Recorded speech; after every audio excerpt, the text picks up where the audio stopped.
Alors maintenant, puisque presque tous les candidats parlent de harcèlement, posons la question, tous ces efforts sont-ils réellement justifiés? La réponse est oui. Selon une enquête publiée il y a 2 semaines, les 3/4 des femmes ont peur dans une rue déserte, la moitié ont peur dans les transports en commun, 57% changent de trottoir quand elles aperçoivent quelqu'un au loin.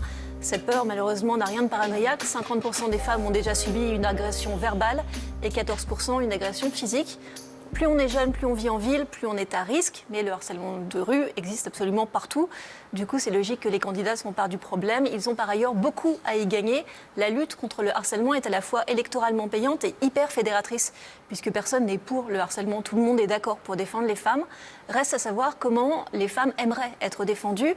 Il y a bien sûr de nombreuses applications spécialisées comme AppL ou The Sorority qui permettent de trouver de l'aide à proximité, des applis parfois validées par le gouvernement.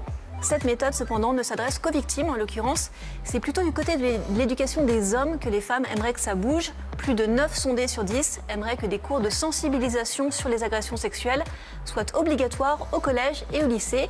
Cette mesure se retrouve dans le programme de presque tous les candidats de gauche. Mais bien sûr, on peut aussi traiter cette question à l'échelon local. Depuis 2 semaines, la ville de Londres cartonne avec ce clip. What is your problem? You've not said one word. It's on your nose. I just don't understand. What are you doing? That's enough.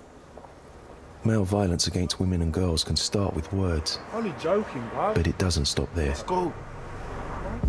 Have a word, faut qu'on parle. La campagne s'adresse uniquement aux hommes afin qu'ils aient une double conversation avec leur conscience et avec leurs potes.